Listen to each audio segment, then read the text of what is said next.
you can't say enough good things about the UCO defense as a whole this season, especially that the front seven.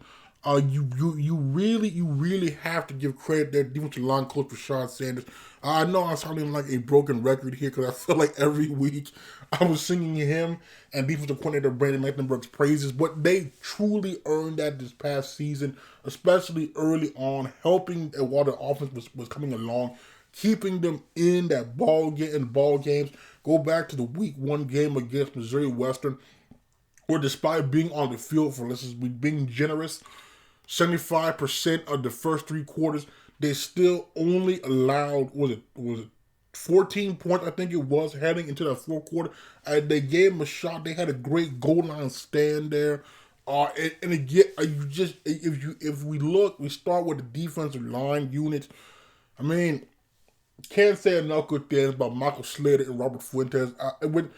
I'm not going to hold you here. When they signed as JUCOs, coming off the previous year, where the previous staff invested heavy in the JUCO ranks on the defensive line, it did not yield results. Let's be honest here. It really did not yield results because of the fact it took 5.5 games to get a sack, and even then, that was from a converted linebacker and Draquan Brown, who granted is really good because he's playing in the USFL, but like it did not have the impact that you expect when you bring in JUCO.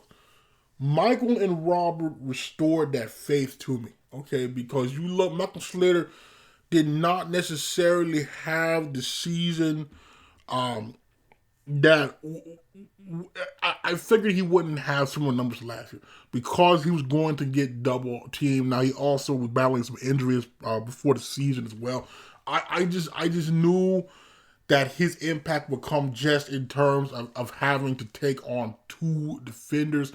But I still thought that Mike did a good job this season. He still got some TFLs in there. He still perfected the passer. I just that's still a guy I feel like needs to get a look at one of the leagues in the next level. I know this man is Robert Fuentes. I just when I say Robert is a different cat, excuse me, I truly mean that in every sense of the word. Because you look at Rob, first of all, 6'4", he's 240. You can't really tell he's 240 because he's so long.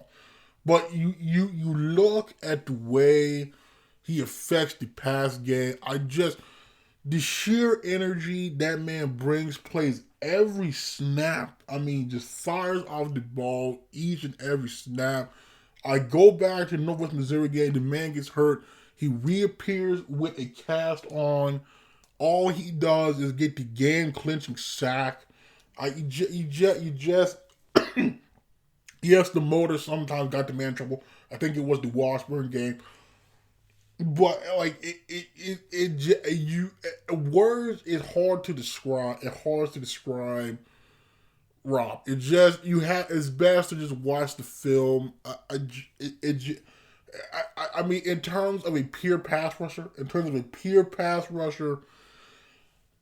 he, boy, I mean,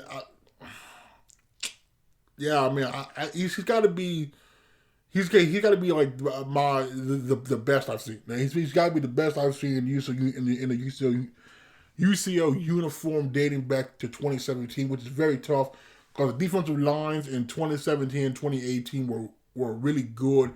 I just think Rob, the way he can affect the game in multiple ways, because he's so long, he can affect passing lanes. It's just a tough loss. It's just a tough loss. I wish Robert nothing but the best. That I know he played in the Dream Bowl as well. I'm just telling you right now, if no pro league signs that man, I really have some questions because like as valued as pass rushers are, I mean, someone has got to sign this man, and you would just think. So aside from those two though that were kind of the big names, I guess you could say. I mean, the rest of the unit was also extremely well. Two, I mean, if you look at the breakout season of Mike Pope Jr., Mike was a guy I did not, to be honest with you, I saw he played last year, but it was not until the interview when I went back and watched more of the film. I was like, bro, this dude is low key a beast because, like if you watch him for a guy that's like 250, he plays like he's 300 pounds. And then he had that great goal line stand against the Missouri Western in the season opener. He's just, he's good. I think this is a guy that's easing my concerns of the loss of Robert because I know there's somebody like Mike that's ready to step in. We've seen him execute. We've seen him affect the pass game. We've seen him affect the run game. We've seen him not get washed down. Okay, like I think that Mike is can definitely fill that role that Rob has. I think the biggest question would then become, okay, who fills Mike's role then in the rotation? I think is where some questions is going to be asked there in the spring and the fall. Then if you look, also there was Zane Adams at Haskell. He was banged up some this past season. I'm really looking for a breakout season out of Zane next year. Then you look at the interior of defensive line. Again, if you listen to me, you know how high I am on Hunter Larger. This is a guy, the best defensive tackle. Okay, let me first. The best nose guard since Carson Smith. Carson Smith had pro potential, but shoulder injuries forced him to step away from the sport of football. I'm just saying right now, there's not many 360-pound men out there that can move the way Hunter can. Hunter, again, if you're a nose guard, you don't really get the stats. But Hunter more than does his job. He draws double teams. He pushes the pocket, which helps the defensive ends.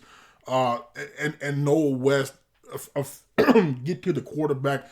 He's stout in run defense. This is a guy when he signed, I questioned how they were able to get the man. I remember when we talked to Coach Sanders, he mentioned when they had him at camp and the way he was dominating the offensive lineman that it made him question were they looking at the right offensive lineman. I mean, he's just a beast. So I'm really, I mean, you got another year of weight training. I will say that is one thing that 2020 did help, that did help the team with, because you had Hunter, you had Zane, you had, I think, Mike Pope as well, and then you also had Vaca and Montreal Cozart there. All pretty much got a free redshirt year, and in the trenches in the MIAA, that's invaluable. Okay, that is invaluable, and we've seen it because Hunter, I think, was 330, 340 when he signed, and now he's 360. And if you look at Hunter, I saw him after the Central Missouri game. And I mean, you couldn't tell the guy was that big. I mean, like he's built. It's not like it's not all fat. Like this man is literally built, and you can see it. Excuse me, in the way that he plays. I am also pleased by what we saw late in the season out of Arkansas transfer Julius Coates. I'm telling you right now, if we get the Julius Coates that we got with Kearney, Washburn, and Central Missouri and Penn State game, I'm telling you right, because we don't know this guy at Arkansas. I think he had 20 tackles, 3.5 TFLs, like 1.5 sacks in 2020 in the SEC in Arkansas. And I was questioning early on in the season because he just was not doing anything, and I was hoping that this was not one of the cases similar to. I don't know if there's a comparison because Todd Griffin did play. He just kept fumbling the football. I was just hoping that this wasn't one of those situations where, like, maybe 2020 was an anomaly, and what happened last year and what we were seeing was the real Julius Coates. But he turned it on late in the season. I don't know what Coach Sanders did. Whatever he did, I appreciate. Because the man's a beast. Because he's like 6'7". He just the way he affects he affects the pass lanes. Boy, I mean, you seen the highlights here. Like this is a difference maker. You can't tell me that him and Hunter don't form perhaps the best interior duo in the whole conference here. We can get that. I've been saying, we can get that Julius Coates for a full 11 games. Boy, I mean, you talk about being even more stout against the run.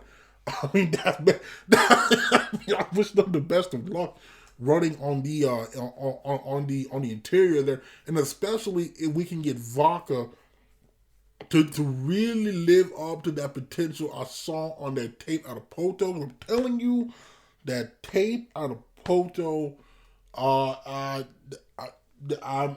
I was lost for words. Okay, I'm telling you right now, the 2020 defensive line class of Zay Adams, Hunter Largen, Vaca, and Montrell Cozart. When I watched those tapes, that boy, I mean,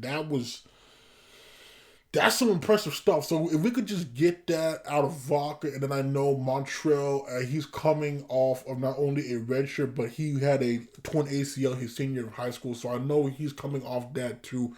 I just really think though that unit right there.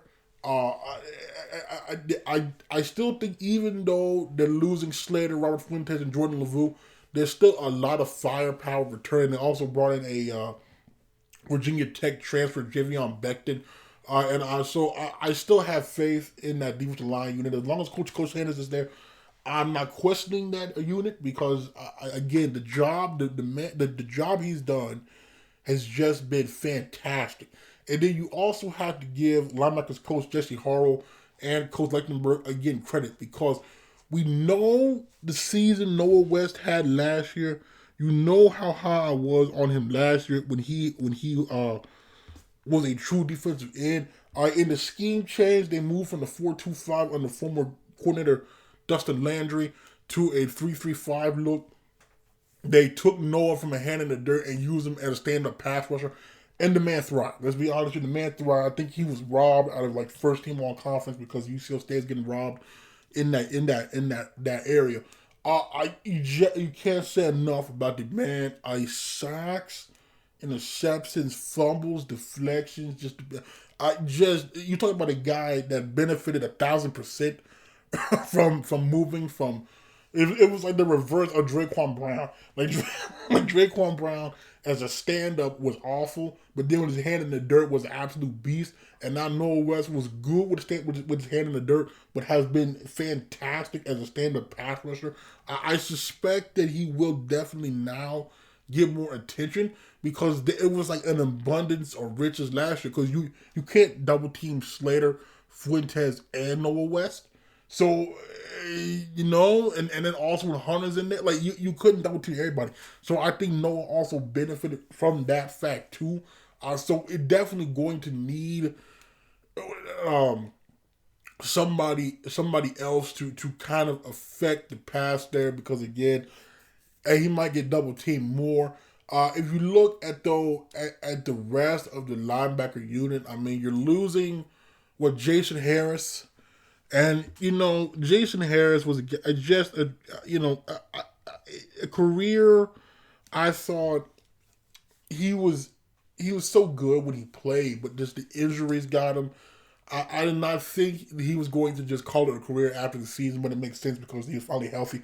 He had the touchdown against Northeastern State. I was happy for the man there. He wasn't the biggest guy, he wasn't the fastest guy, he wasn't the strongest guy, but. He was just a solid football player. They also returned Marlo Hughes Jr. I'm thinking Marlo hopefully has a better senior season. He missed. He got a collarbone injury in 2019, and then last year was just lost because it was a 2-man unit. But if we're looking in terms of like the main guys in that linebacker unit, Carter Johnson, the Harding transfer out of Lincoln Christian, I think it is. I will tell you this: when we talked to Coach Doral, he mentioned he was really impressed by Connor Johnson. Connor was here last year. I think he had to sit out because he was a transfer. I also am very pleased with Connor Johnson. The way that man affected the pass game, and both from coverage standpoint, he was a sure tackler. I think he had a few forced fumbles in there. Let me tell you right now, and he has length. Him and OSU transfer Blake Barone. We talking about a heck of a duo there, cause just based on what we saw out of Connor, able to affect both in the run and pass game.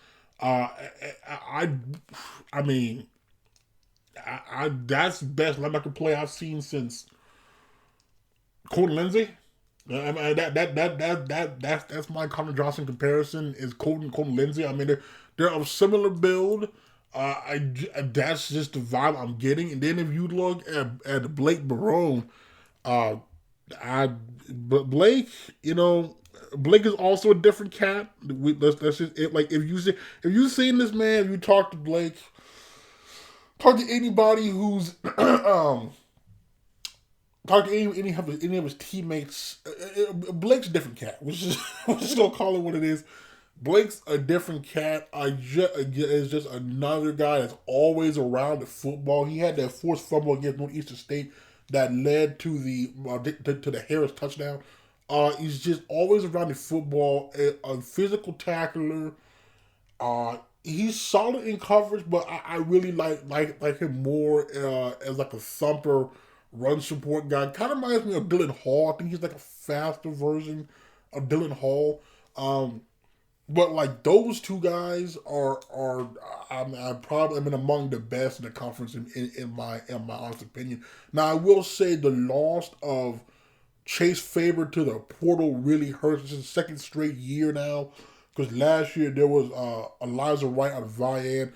That they've lost two who I felt were programmed guys to the portal. It's just the nature of the beast now in college football. So you got to find a way to fill his role. They have a few JUCOs, second year JUCOs. Zion Bell, who we have talked to, and then Chris Herman might be able to take the next step. I know sometimes it takes a year for JUCOs to really get acclimated. And then there was two redshirt freshmen I was really high on. Joey Haver out of Jinx and Jack Puckett out of Bixby that could also be in the fray as well. But overall, I mean the front seven unit, even though you are losing Robert and Mike, to me there's enough talent there to still be able to put up great numbers and still have the defensive success that they had a season ago. If we're looking, I mean, Blake Barone, 60 tackles, 3 TFLs, 1 forced fumble, 1 hurry. Connor Johnson, 51 tackles, 3 TFLs, 1 sack, 2 picks, 2 breakups, 1 hurry, 1 recovery. Noah West, 39 tackles, 9.5 TFLs, 5.5 sacks, 2 interceptions, 1 breakup, 1 hurry, 1 forced fumble. Again, like this man thrived as a stand-up pass rusher. Hunter Largent, 28 tackles, 1 TFL, a half sack, 4 hurries, 1 forced fumble. Again, stats will never do a nose guard justice. Robert, 27 tackles, 10 TFLs, 3.5 sacks, 1 breakup. Slater, 27 tackles, 7 TFLs, 4.5 sacks, 8 hurries, 1 breakup, 1 fumble recovery, 1 fumble. Again, the fact Michael had 4.5 sacks, despite the double team there, should tell you all you need to know. Jason Harris, 24 tackles, 4 TFLs, 1 sack, 2 hurries, 1 recovery for a touchdown, 1 forced fumble. Julius Coates, 17 tackles, 3.5 TFLs, 4 breakups, 1 hurry. Zane Adams, only in 8 games, had 15 tackles, 2 TFLs, 1 hurry. Marlo Hughes, 13 tackles, a half TFL, 2 breakups. Again, I think Marlo as a converted safety out of Enid, the coverage is where he will thrive. Calvin Hutchings, I forgot all about Calvin Hutchings, the North Texas transfer. He had that foot injury late in the season. Uh, I'm telling you this though. Prior to that foot injury, the 2 games before that foot injury, I thought he was turning. I thought the man was turning a corner. Uh, the way he was affecting the pass rush was there when he got his hands on the offensive players. I mean, it just. I'm telling you right, this is a guy I forgot all about it, man. Somehow, that just tells you how good the starting front on the line was. He's a guy that could definitely slide in the Mike Polk spot as a rotational guy to come off the bench and there be little drop off because the way he was able to get off blocks and get in the backfield there, those 2 games prior to the foot injury, I'm telling you, I'm telling you, if he comes back 100%, that's another guy. That is a guy I think could have a Mike Pope Jr. type of impact in terms of a rotational guy. Again, might not show in the stats, but just in terms of still affecting the pass rush, I think he can definitely fill that spot. He had 13 tackles, 2 TFLs, 1 sack, 1 hurry. Wait, here we're looking at Mike Pope Jr. 10 tackles, a half TFL, 1 hurry. Again, impact goes beyond the stats sheet. Montreal Kozar 8 tackles, a half TFL, 3 hurries. Jordan Lavu 7 tackles, 2 hurries. Zion Bell 6 tackles. Then Javasia Brunson, who he had 3 tackles in 8 games. I didn't mention him because I quite to be quite honest with you, did not feel that he earned that right. Okay, I'm just gonna be honest with you here. Very disappointed by what I saw out of the man. Put on the Missouri Southern tape. The man's getting stonewalled. I mean, yeah, he had a tackle against Lincoln. I think he had one against Northeastern State. It don't take much against those teams. Let's call it what it is. I definitely need to see more out of him. He in terms of JUCOs, I mean, he's basically where we were in 2019. I lump him into that unit, okay, which is not a unit that you want to be in. So I'm hoping Javasia can prove me wrong, much like McHale Hall did, and turn it around. Because, like I said, as of right now, I was not seeing much of him doing anything other than giving guys a blow for 1 or 2 plays, but then in those 1 or 2 plays, they're running it down the man's throat. We need to see more out of Javasia Brunson. Let's call it what it is. But overall, I'm really pleased by this unit, and I think that they're in store for another great season.